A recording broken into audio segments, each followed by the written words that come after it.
কেচি বেল দিয়ে গলায় ধরেছে টান দিয়ে, চুলের মুঠিতে টান দিছে, দেওয়ালের সাথে মাথা বাড়ি দিছে। কেন? বহিরাগতভাবে যারা আসছে তারা এক একটা স্টুডেন্টের মাইরা ওয়াশরুমের ভিতর ঢুকাইছে, ওয়াশরুম লক কইরা দিছে মাইরা। তারপর কয়েকটা স্টুডেন্টের বুকের মধ্যে চাপ দিয়ে অজ্ঞান কইরা ফেলাইছে। সে প্রশ্ন ফাঁস করতো, মেয়েদের সাথে খুবই বাজে বিহেভিয়ার করতো, কোচিং এর জন্য তাদেরকে অনেক করা হইতো। একজন স্কুলের যিনি পিয়ন, তার বেতন আমার জানা মতে সর্বোচ্চ, আমি ধরি সর্বোচ্চ তার বেতন কত হতে পারে সরকারি স্কুলের? 20,000 বা আমি 20,000 ধরলাম। সে কিভাবে হেলিকপ্টার নিয়ে পরিবার সহ কক্সবাজার ঘুরতে যায় এবং সেখান থেকে আবার হেলিকপ্টার করে আবার ঢাকায় চলে আসে?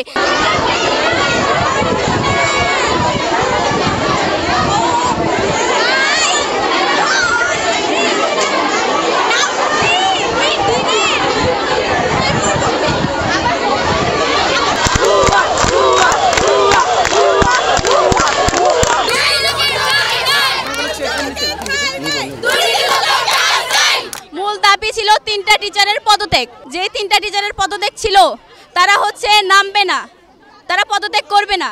পদত্যাগ করবে না বলে ওরা ফোন দিয়া বাহিরাগত যে স্টুডেন্টগুলো আছে তাদেরকে আনাইছে। বহিরাগতভাবে যারা আসছে তারা এক একটা স্টুডেন্টের মাইরা ওয়াশরুমের ভিতর ঢুকাইছে, ওয়াশরুম লক কইরা দিছে মাইরা। তারপর কয়েকটা স্টুডেন্টের বুকের মধ্যে চাপ দিয়ে অজ্ঞান কইরা ফেলাইছে। আরো কয়েকটা স্টুডেন্ট যারা আছে তাদেরকে মাইরা জামা কাপড় পর্যন্ত ছিঁড়া ফেলাইছে। যে তারা পদত্যাগ করার জন্য 3 দিন সময় নেয়, তারা বিচার বিশ্লেষণ করুক। কিন্তু তারা কি করছে, 3 দিন পরে তারা ক্ষমতায় থাকার জন্য বাহিরাগত স্টুডেন্টের সাহায্য, তারপর তাদেরকে আনাইছে বাহিরাগতভাবে, অনেক পোলা পাইনা আনাইছে যাতে আমাদেরকে মাইরা রেখা দিতে পারে। তারা ক্ষমতা থেকে নামবে না। তাদেরকে আমি নিজে পাচ্ছি, প্রমাণ আছে আমার কাছে। কেচি বেল দিয়ে গলায় ধরেছে টান দিয়ে, চুলের মুঠিতে টান দিছে, তারপর আমাদের ওই যে দেওয়ালের সাথে মাথা বাড়ি দিছে। কেন? বুকের গলায় চাপ দিয়ে কেন ধরবে ওরা? বহিরাগত লোক নিয়ে আসে। আমাদের বোনদেরকে, আমাদের ছোটদেরকে ভিতরে নিয়ে গেছে। আমাদের শাহনাজ ম্যাডাম তাদের সাথে কথা বলার জন্য ওরা ভিতরে যাওয়ার চেষ্টা করছে, ওদেরকে চুলের মুঠি ধরে ভিতরে ঢুকাইছে, ঢুকায় ওদেরকে মারছে। ছিল বিভিন্ন টিচাররা আমাদেরকে বিভিন্নভাবে হ্যারাস করতো।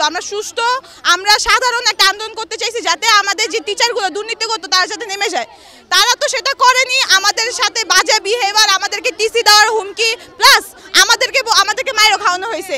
এত বাজেভাবে মারা হয়েছে মেয়েদেরকে, মেয়েরা শ্বাস দিতে পারছিল না। যাদেরকে পদত্যাগ করানো ছিল আমরা তাদেরকে পদত্যাগ করাতে পারছি।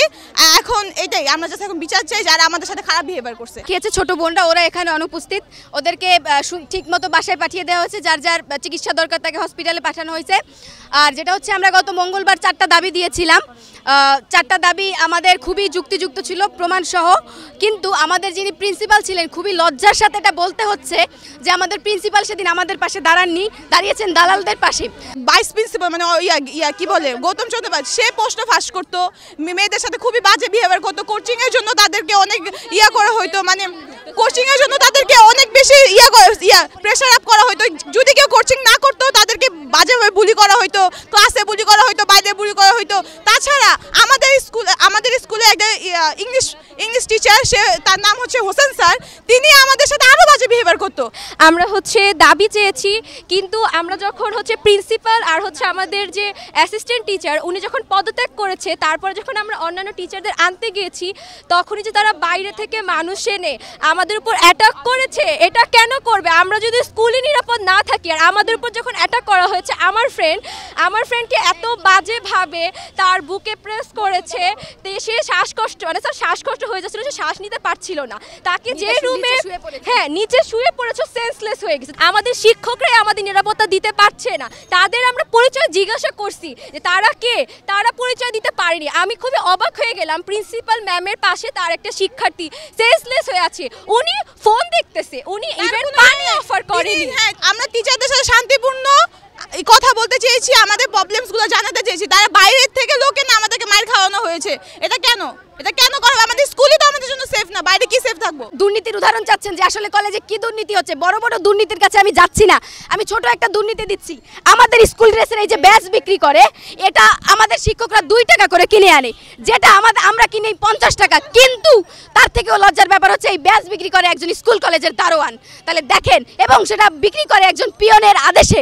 এবং এটা খুবই লজ্জার যে একজন প্রিন্সিপাল পিয়নের আদেশ নিয়ে তারপরে যে কোনো সিদ্ধান্তে সই করে। এটা আমরা খুবই লজ্জিত। এটা আরেকটু বলতে চাই, আমি যখন কিনতে যাই তারা আমাকে কানে কানে এসে বলে যে সবাইকে বলো না যে এটা বিক্রি হচ্ছে, হ্যাঁ তাহলে আমাদের কাছে কেউ কাপড় বানাতে আসবে না। এটা কেমন কথা? আমার যেখানে ইচ্ছে আমি সেখানে বানাতে দিব। এটা তো আমি আরেকটা কথা বলছি, একজন স্কুলের যিনি পিয়ন তার বেতন আমার জানা মতে সর্বোচ্চ, আমি ধরি সর্বোচ্চ তার বেতন কত হতে পারে সরকারি স্কুলের 20,000 বা আমি 20,000 ধরলাম। সে কিভাবে হেলিকপ্টার নিয়ে পরিবার সহ কক্সবাজার ঘুরতে যায় এবং সেখান থেকে আবার হেলিকপ্টার করে আবার ঢাকায় চলে আসে?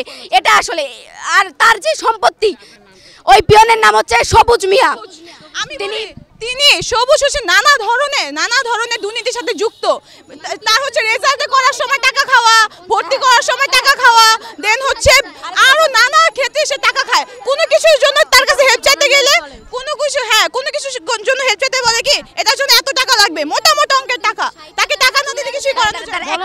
আর আরেকটা কথা হচ্ছে আপনারা জানেন আমরা এই স্কুল কলেজে আমরা হচ্ছে ভর্তি পরীক্ষা দিয়ে ভর্তি হই। আমাদের যখন সিটগুলো পূর্ণ হয়ে যায় তারপরও তারা 60,000, 80,000, 1 লাখ টাকা নিয়ে বাহিরের মানুষ সবুজ এই টাকাগুলো নিয়ে মানুষ এখানে ভর্তি করাচ্ছে। এগুলোর মানে জোর প্রতিবাদ আমরা জানাচ্ছি, নিন্দা জানাচ্ছি।